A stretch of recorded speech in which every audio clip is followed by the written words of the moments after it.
is about fact-checking and permissions or rights. Let's say you're referencing other works in the same field. How do you assure that you're doing it responsibly, that someone is checking it so that you're not on the hook for, you know, legal action? I can't believe we have a panel with no editors. That's an editorial function, so. Well, I mean, in terms of rights, you're going to need to act like a good journalist. And there are some rights you're going to have to approach a publisher for and pay for them. And anything over 600 words, you have to get rights, you have to get permission. Not my 250 was the tradition, but I think these days publishers want money for that. Literary Marketplace lists rights and permissions people at publishers, so they'd be the people to contact. Well, here's my take on it. I mean, I don't believe anybody should publish a book that hasn't been edited.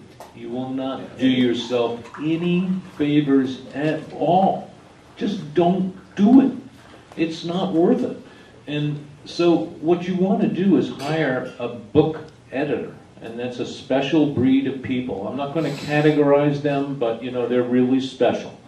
So book editors, and when you hire the book editor, you're going to say, you know, I want to make sure that you also vet this manuscript for stuff that needs permissions, you know, so that you have another set of eyes, because that really is an editorial function. It should take place during the whole editorial review and revision of the book.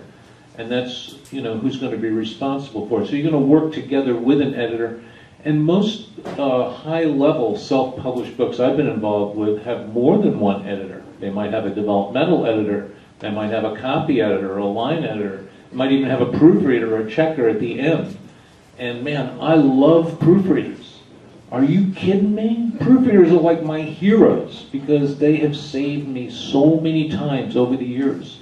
And if you want to put out a good quality book and you're intending to compete with the books from traditional publishers and you're going to be shelved next to them and you want to sell against them, man, you better come out with a product that is just as good as what they're doing. And you can do that now. It's not hard. So that's my response to the thing about rights and permissions, and don't quote any song lyrics, even if it's 2 words. 1 word, you're safe. Because, you know, it might not be a lyric, it could just be a word. Any more questions? Yes? I have a question about money, and I have it in two different directions, sort of. Maybe some of you want to answer one and some of the other.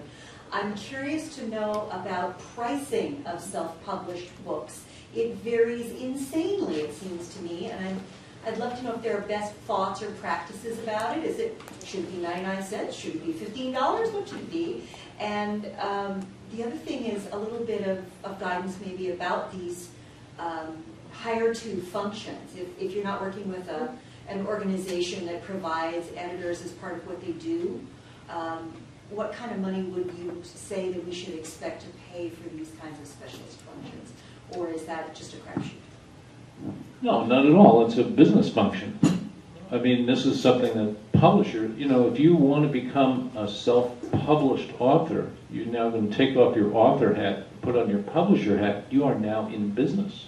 Hey, guess what? And as a business person, you have to have good business practices. You have to vet the people you hire, and so on.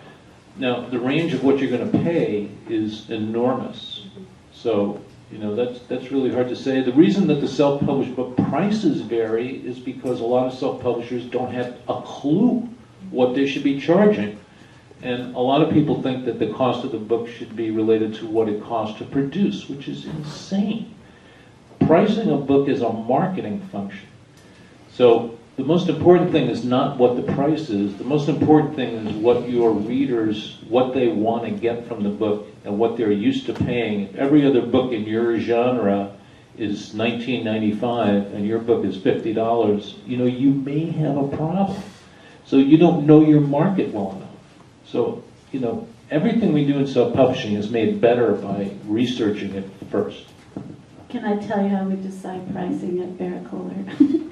It's always, for one thing, it's really flexible and variable too.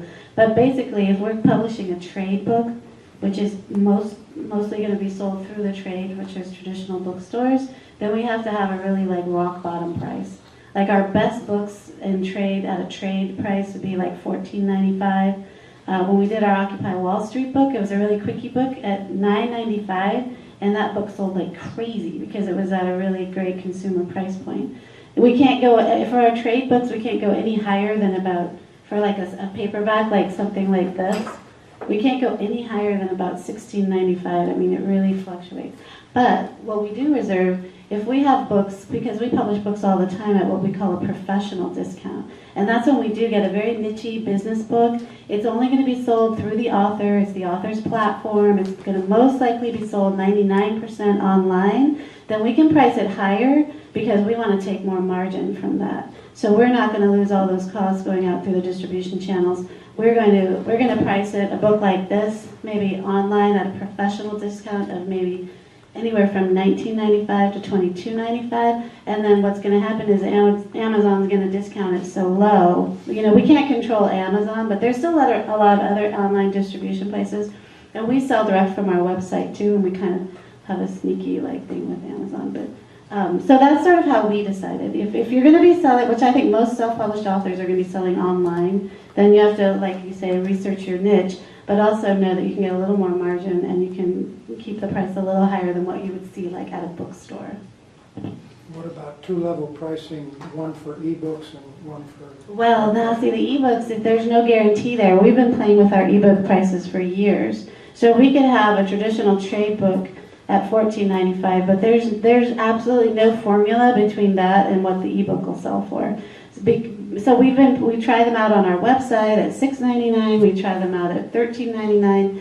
The thing that sold the most for us, and this is sort of terrifying, is we had 2 Kindle promotions, they were both the one-day deal of the day, and they decided to price it at $1.99 for the whole day. But we sold 120,000 ebooks that day at that price point of $1.99 of a Brian Tracy book. Then they did it for another book for I Moved Your Cheese, 99 cents. But for us, it was like worth the margin with the rest of our business to be able to sell that. And again, we sold like 85,000 ebooks that day. So I don't know, that's really actually disparaging, you know, because how you're only undermining the sales of our own print book, really. So other people might not. 100,000 sales is 100,000 Yeah, I sales, right? Yeah. And Yeah. anyone who needs a receipt, please stop by me. I will email them to you. So I'll just need your full name and email. Cool. So, Do we have to finish? Samantha, did you say we should end now, or we're wrapping up? One more question. Oh, one more question? Yeah. Okay. Mike? A few thoughts and maybe a question for Katie. You know, one of the fundamental cultural transformations going on right now has become a bottom of culture because of social media. So a book can go viral because everybody tells everybody they're on Facebook to read it, and it becomes, in case it becomes a bestseller, regardless of who publishes it or how, or as it was said at the BK event last weekend or so, it takes 7 to 10 mentions of a product or service to get somebody to buy it. So you need to be as visible as possible, as many ways as possible, not just one mention of something. I think the fundamental challenge that writers face, regardless of who publishes them, is a holy trinity of things that writers have to do today, and that is test market their books, maximize the value of their books by test marketing them as many ways as possible before they publish it or they sell it, and at the same time build communities of people to help them, win-win engaged communities, people to help them, and also build their platforms, their continuing visibility. It's those 3 things that enable them to maximize the value of the book. But also, Kate, how do you figure out when you're going to hire a publicist, what's reasonable to expect of them? You're going to invest X dollars. What's reasonable to expect? To invest thousands of dollars and get virtually nothing back is disappointing. That's, you know, you've heard that. Yeah, we talked about it on the panel, and I think the clearest thing you can do is make sure you ask your publicist a lot of questions. And like what Mash said about defining your success, you know, if success for you is getting on national TV, and you've never even done a regional show or a national radio show, those are steps that hopefully a good publicist will walk you through and help you completely manage your expectations. All of my work is about managing expectations of authors when it comes to media and that type of thing. So hopefully you have a good publicist who asks you the right questions. You start with maybe a regional approach if you're a first-time author, because it's going to be easier to get in your hometown publications and news, and you work your way up that way.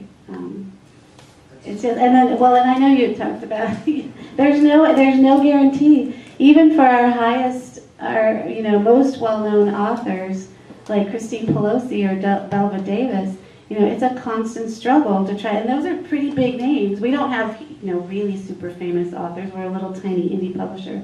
But, I face that same challenge of trying to break through the noise, trying to get sort of not very well-known authors into the limelight, and it's very, very difficult. And it's even difficult when you have a big name because there's just so many people out there. That's why it's so important for writers to build communities. But reasonable expectations. They invest thousands. What should they reasonably expect as a minimum return? So well, I think the way you can look at that is that they give you a very detailed plan. They're going to send review copies to X amount of books. This is what I do. I have a very detailed publicity strategy campaign. So I'm going to send out 25 galleys to these publications. I'm going to follow up 3 to 4 times.